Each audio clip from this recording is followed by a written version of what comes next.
Welcome to the Deep Dive, where we unpack the most insightful strategies and frameworks to help you navigate life's challenges.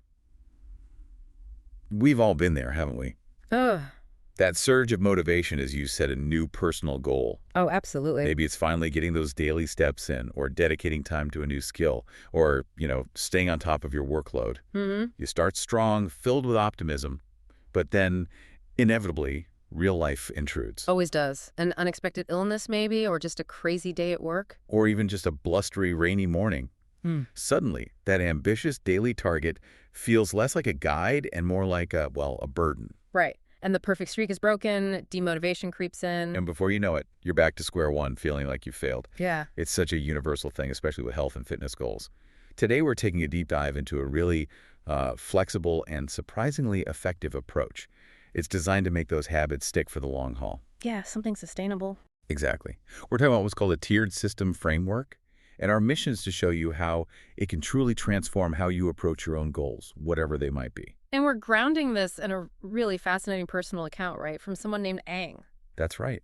Aang shared their whole journey, moving from these really rigid daily targets to discovering this much more sustainable, resilient method for their daily walking steps. It's just such a common scenario. That drive to achieve is powerful, but often our methods, they just don't account for the unpredictability of life. We design for the ideal world, not the real one. Exactly. And what Aang figured out here isn't just about discipline. It's about smart, almost empathetic design for yourself. It offers a valuable blueprint, really, for anyone looking to build consistency without that crushing feeling of burnout or failure. Absolutely. So, okay, let's unpack Aang's journey because it's like a masterclass in adapting. Their commitment to tracking steps started incredibly early, way back in 2000, and then they went digital in 2015. Initially, like many of us would, Aang started with just a single daily goal. They gradually increased it from like 500 steps all the way up to 5,600 steps. Which sounds like a pretty solid, progressive approach on paper, doesn't it? It really does. And that's why it's so relatable. Many of us, when we start a new habit, we set that single target. Maybe we increase it over time. We think higher target equals more progress, shows commitment. Yeah, it makes sense. But as Aang quickly found out, this rigid all-or-nothing approach, it became incredibly challenging. How so? Well, imagine those days you hit 5,600 steps, feel great, but then the next day, maybe you wake up sick, or the weather's awful, or work just explodes, Right. and boom, that target is missed. The pressure of chasing that perfect record, hitting 5,600 every single day, it ironically led to immense stress and demotivation. Oh, I can totally picture that feeling of failure, even after a good run, just because of one missed day. Exactly, it's that gut punch feeling. I can absolutely relate. I remember trying to learn a language, set a daily goal, 30 minutes intense grammar study.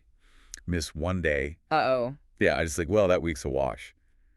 It's amazing how quickly that rigid thinking sabotages you. It really is. So Aang must have felt that frustration. But they didn't give up.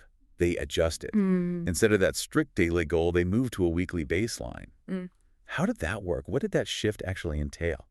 Okay, so this was Aang's first really crucial step towards, let's call it, grace in goal setting. Grace, I like that. Instead of stressing about hitting 5,600 steps every day, the aim became hitting that target on at least 5 days each week. Ah, okay, so building in flexibility right there. Precisely. It essentially allowed for 2 grace days or off days per week. It automatically accounted for those unforeseen things, the sunny rain, the busy day, low energy that used to derail everything and cause all that stress. Right, the things that always happen. Yeah. And if you think bigger picture, this acknowledges a basic truth about us. Perfect consistency is super rare. Trying to force it often backfires. You get that what the hell effect. Where one slip makes you give up entirely. Exactly. So building in this first layer of flexibility was just key for sustainability. That must have provided immediate relief just knowing you have those 2 days baked in. It's not cheating, it's part of the plan. Totally changes the psychology. Designing goals for real life, not some ideal version. Okay, but Aang, being an innovator it seems, saw another layer. If the weekly baseline gave flexibility for days off, what problem did the tiered system solve that the weekly approach, even though it was smart, maybe didn't fully address? That's a great question. It's a critical next step. The weekly baseline was brilliant for managing absences, days you just couldn't get steps in. Okay. But it didn't really account for the natural variability in effort or capability on the days you were active. Ah, right. Some days you just have less energy or time, even if it's not a full off day. Exactly. What if you felt a bit unwell or super busy, but still wanted to achieve something meaningful? You wanted to show up, but maybe 5,600 felt impossible that day. Under the weekly system, you either hit 5,600 or you didn't, or you used a grace day. No middle ground for partial effort. Precisely. There wasn't a pathway to feel successful with, say, 4,000 steps on a day you were still trying. Okay, so here's where it gets really interesting then. Eng refined this even more with what they call a tiered system framework. A game changer. It sounds like it, because it moves beyond just having grace days off. How does the system actually work? How does it redesign what daily success even means? Okay, so a tiered system isn't just about giving yourself permission to skip a day. That's what grace days do. Right. It's about fundamentally changing your definition of success for every single day.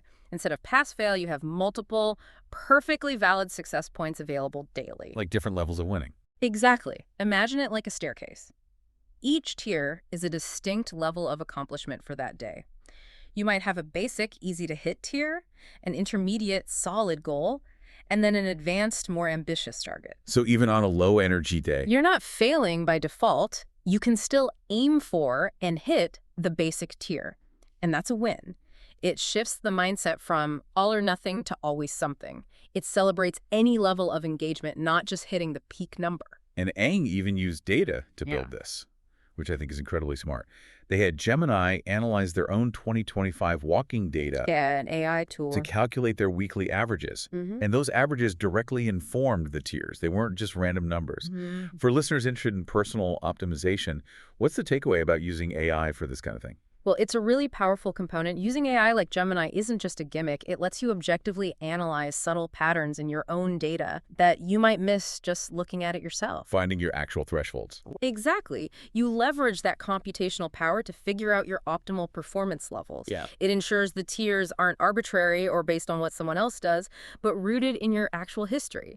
That makes them realistic and way more motivating. It brings a kind of scientific rigor to self-improvement. Personalized and data-driven. Love it. So yeah, based on that detailed AI-driven analysis, Eng developed 3 specific tiers for their walking. Okay, let's hear them. What are the actual tiers? All right, so first, there's the beginner tier, set at 4,500 steps. Okay, 4,500. This is the foundation.